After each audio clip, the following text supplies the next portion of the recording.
La presse congolaise, réunie autour d'une table pour améliorer l'environnement juridique et économique des médias congolais. Paul Nkwadio est expert en droit des médias. Comme nous le savons, Internews a accompagné les médias de 2011 à 2017 et c'est en 2019 que l'Agence de développement international USAID a dû lancer un nouveau programme de 5 ans qui vise à renforcer les cadres légaux et réglementaires du secteur des médias, à promouvoir un accès qualitatif par rapport au contenu médiatique. Ainsi, la présente table ronde est donc la première activité qui va devoir baliser le reste des activités qu'aura mené Internews dans les années à venir. Comme nous le savons, Internews a eu à appuyer la réforme du cadre légal, notamment pour ce qui est de la loi d'accès à l'information et de la loi sur la liberté de la presse. Le ton est donné, le débat est lancé. Je suis Bruno Bokiki, l'assistant du secrétaire permanent de la FRPC. Alors, tout d'abord, une entreprise de presse est celle où il y a, entre autres, un capital financier pour sécuriser les personnels et leur travail, où les charges sont plus ou moins nécessairement budgétisées. Si longtemps que nous n'aurons pas des entreprises de presse au sens propre du terme, l'indépendance du journaliste sera mitigée et l'information manipulée. La viabilité des entreprises de presse, un sujet abordé. Henri Longenja est activiste de droits de l'homme, membre de l'ONG Collectif 24. Des organes de presse est créé par les hommes politiques et des fois les gens qui travaillent là s'écartent de leur indépendance en tant que journalistes, en tant que professionnels et se mettent sous le coup de la logique du patron de l'organe qui est politique et qui l'impose ce qu'il doit faire. Et à ce moment-là, l'information ne sera pas indépendante. L'autre condition que je ne trouve pas la moindre, c'est l'amélioration des conditions de travail des journalistes. Aussi longtemps que les journalistes n'ont pas de contrat, à ce moment-là, on n'aura pas des informations fiables. Le contenu médiatique des médias a été également analysé. Anna Maïmouna est expert en genre, responsable de l'ONG UCOFEM, Union congolaise des femmes de médias. On dit 60% de la population congolaise est composée de personnes de moins de 20 ans. Donc c'est quand même des catégories assez importantes et cela implique de prendre en considération leurs intérêts, leurs opinions et leur présence dans les contenus médiatiques.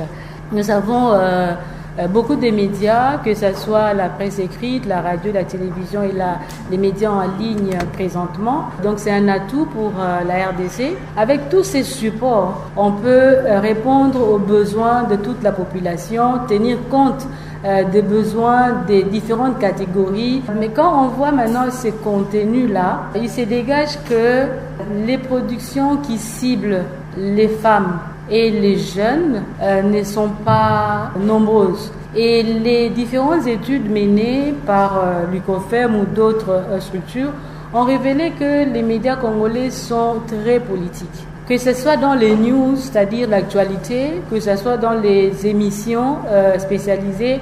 Par exemple, dans les news, la politique prend entre 25 et 50% d'espace, que ce soit la radio, la télévision, presse écrite.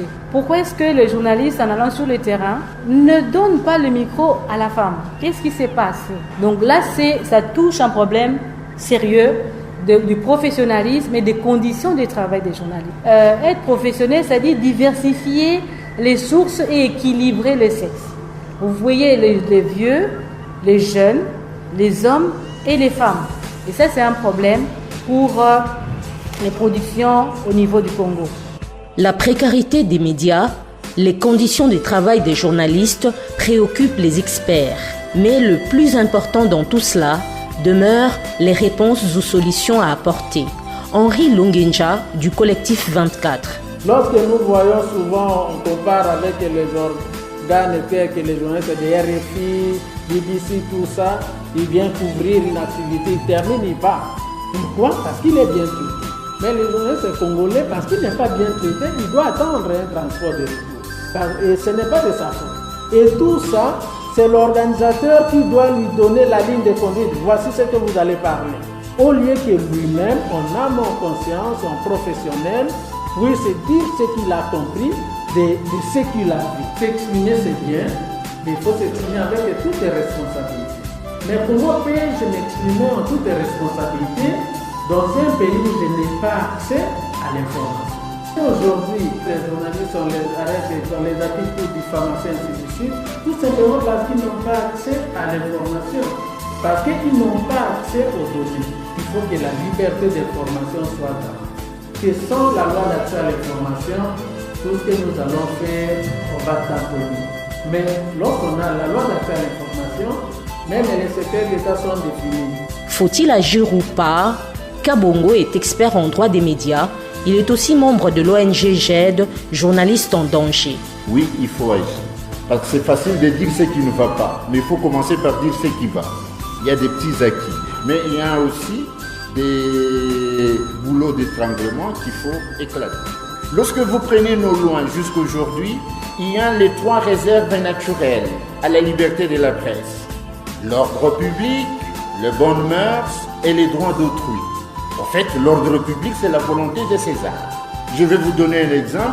Est-ce que lorsque une manifestation n'est pas autorisée, est-ce qu'un journaliste qui va couvrir cette manifestation trouble l'ordre public? Et que donc, ces mots doivent être éclatés. Il faut qu'on arrive à des expressions claires. Ailleurs, on parle de secret d'État, la sûreté de l'État.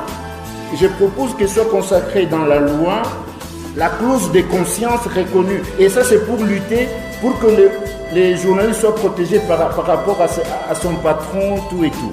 Et la protection des sources doivent sortir de la loi. La loi de 96 parle de toute infraction commise par voie de presse. Et c'est une formule très globalisante qui est très dangereuse parce que vous pouvez même commettre une infraction militaire. Et je connais un journaliste qui avait fait un papier sur le FDLR, il a été poursuivi pour intelligence avec l'ennemi. Et c'est punissable de mort. Alors il faut qu'il y ait des infractions spécifiques parce que la loi de 96 fixe certaines infractions spécifiques à la presse. Alors au lieu de dire toute infraction commise par voie de presse, on peut dire toute infraction pouvant être commise par voie de presse. La nécessité d'adoption de 2 lois, la loi d'accès à l'information et la loi sur la liberté de la presse, apparaît indiscutable. Adlan Boma est secrétaire permanent de la FRPC, Fédération des radios de proximité du Congo. Que la loi 96 ne parle que des médias officiels et les médias privés. Une chose est vraie, que cette loi-là ne parle nulle part des radios communautaires. Nous avions demandé au gouvernement d'insérer dans la loi un chapitre pour les radios communautaires, qu'on sache qu'est-ce qui est radio communautaire, sa création, puisque aujourd'hui, les récépissés, par exemple, c'est à 30 000 $ pour la radio commerciale et 15 000 pour la radio communautaire. Et entre-temps, les cahiers de charges interdisent la publicité aux radios communautaires. Et souvent, dans la plupart des cas, ce sont les communiqués nécrologiques. Il faut attendre qu'il y ait un mort dans le village pour que les gens viennent déposer un communiqué de 500 francs, peut-être à diffuser 3-4 fois. Et ça fera combien d'années pour totaliser 15 000 $ et payer les récépissés? Ivan Vangu Ngimbi est le conseiller politique du ministre d'État des médias. Monsieur le Président du CESAC, Mesdames et Messieurs de la presse, distingués invités, Monsieur le Directeur pays d'Internews, le ministre d'État, ministre de la Communication et Médias, est particulièrement honoré par l'invitation que vous avez bien voulu lui adresser à l'occasion de cette table ronde consacrée à la réflexion sur l'environnement juridique et économique des médias pour leur meilleur développement en République démocratique du Congo. Il se réjouit d'autant plus que le thème que vous avez choisi rejoint de manière anticipée et intègre harmonieusement le programme des États généraux de la presse que le ministère de la Communication et Médias entend organiser d'ici la fin de cette année à l'intention de votre famille professionnelle.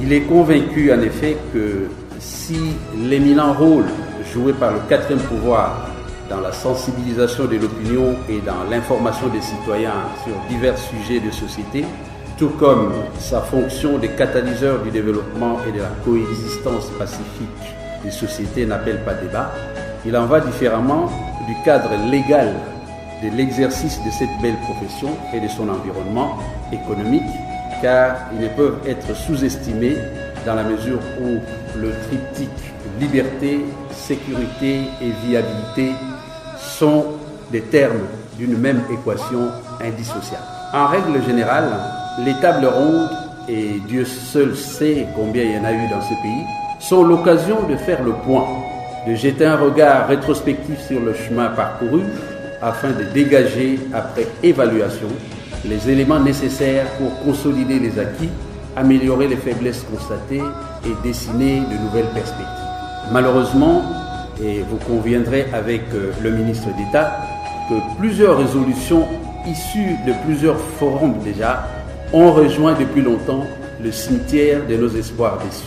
Dès lors, il lui paraît nécessaire, et il voudrait bien vous y convier, de réfléchir davantage sur les mécanismes d'application effective de celles qui seront issues de ce forum et d'établir un plan d'action qui accompagnera l'exécution du projet.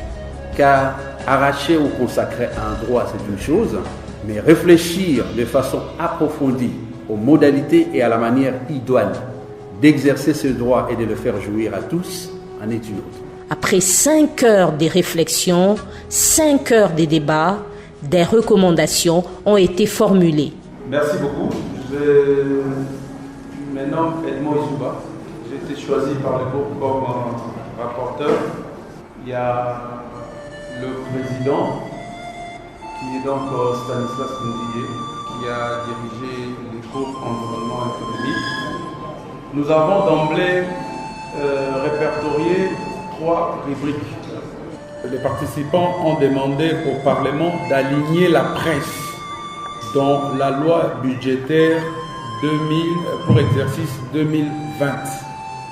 Alors, au gouvernement, les participants ont demandé au ministre des tutelles de prendre les arrêtés interministériels portant application de la loi 96-002 du 22 juin 1996 en ses dispositions concernant les aides directes et indirectes ainsi que les avantages liés à l'exercice de la liberté de la presse. Ils ont en outre demandé au gouvernement de veiller à l'application des contrats de travail des journalistes. Ils ont demandé aussi au gouvernement d'aider les médias à basculer à la TNT avec la problématique actuelle des infrastructures et du montant exigé pour basculer à la TNT. Aux partenaires, les participants ont demandé d'appuyer les initiatives des organisations professionnelles susceptibles de favoriser le professionnalisme et l'indépendance des médias. Aux journalistes, c'est-à-dire les journalistes doivent traiter l'information avec responsabilité conformément aux règles déontologiques. Voilà donc ce qu'a été la recommandation. Notre groupe environnement économique était composé de 20 membres. Le deuxième groupe avait pour mission de travailler sur les cadres légaux et les stratégies d'action. Il a été constitué de 15 membres avec comme présidente Madame Zaina Kerekere Niche, qui est à côté de moi, et André Kachikisha, rapporteur que je suis. Analysant de près la situation légale et réglementaire, le groupe a fait quelques recommandations. Il a noté l'existence de 2 projets de loi qui sont restés en veilleuse au niveau du Parlement, faute d'appropriation de la part de journalistes eux-mêmes et de leurs corporations. Et de ce fait, on a voulu que cette fois-ci, on puisse quand même apporter du sang neuf à l'action qui doit conduire au Parlement de devoir traiter en urgence les cas de ces 2 projets de loi en vue de leur adoption et promulgation. Pour ce faire, quelques stratégies ont été envisagées. On a premièrement pensé qu'il fallait que ce projet soit remis dans les mains d'un parlementaire des poignes capable de défendre son contenu ou les contenus de ces deux lois au niveau du Parlement. Mais comme préalable, il faut fournir un effort pour que les projets de loi soient inscrits parmi les matières à traiter en se basant sur les récents discours de Madame la Présidente de l'Assemblée nationale qui avait cité nommément ces deux projets de loi comme arriérés parlementaires ou législatifs pour la législature passée. Donc pour ce faire aussi, il faudrait des activités de lobbying, notamment la constitution d'un groupe qui devrait rencontrer les anciens journalistes devenus députés nationaux pour essayer de voir comment, à leur niveau, ils peuvent pousser pour obtenir la discussion sur ces projets de loi au niveau de l'Assemblée nationale. Mais on a pensé aussi que cela ne peut être possible que si les structures professionnelles de médias s'appropriaient cette question pour un résultat le plus rapide. L'union faisant la force, on a pensé aussi qu'il serait de bonne approche que uniquement les structures professionnelles de médias ne soient pas les seules à s'impliquer, mais qu'on atteigne aussi même les organisations de défense des droits de l'homme qui peuvent accompagner les journalistes dans ces processus pour plus de pression pour qu'on atteigne le résultat qu'on attend. On a levé aussi l'option de rencontrer le ministre du secteur parce que c'est quand même l'institution qui porte l'action des médias pour qu'à son niveau, qu'on lui explique les biens fondés de la loi pour voir quelles sont aussi les propositions concrètes qu'il peut aussi faire à son niveau aux journalistes. Soit lui-même peut se saisir du dossier ou même nous recommander aussi un député qui peut nous accompagner dans cette campagne. On a dit que sur le plan législatif, la loi de 1996 est lacunaire. On a même dit qu'elle contiendrait des dispositions très liberticides et qu'elle elle doit être révisée. On a dit qu'il faut inciter les structures professionnelles de médias, notamment l'UNPC, le CESAC et bien d'autres, pour prendre les leads et être à la tête de cette action. On a aussi pensé qu'il faut qu'on ait un rappel tout le temps à faire aux autorités du pays, qu'on envisage d'avoir un signalement au bas de chaque écran de télévision, au niveau de toutes les chaînes presque, avec un logo qui rappelle l'urgence qu'il y a, c'est que ces lois soient adoptées. On a pensé aussi à une campagne financée par Internews sur l'appropriation de la loi, qui devrait se faire soit sur les réseaux sociaux ou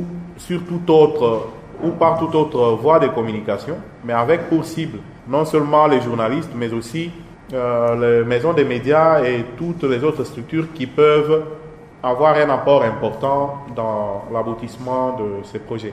On a pensé enfin qu'il fallait saisir aussi la révision annoncée du code pénal, tel que cela a été annoncé par la présidente de l'Assemblée nationale, pour que nous profitions avec nos propositions des réformes aussi, qui seraient orientées vers les secteurs de médias. Je crois que c'est vraiment l'écho de ce qui a été dit par les groupes.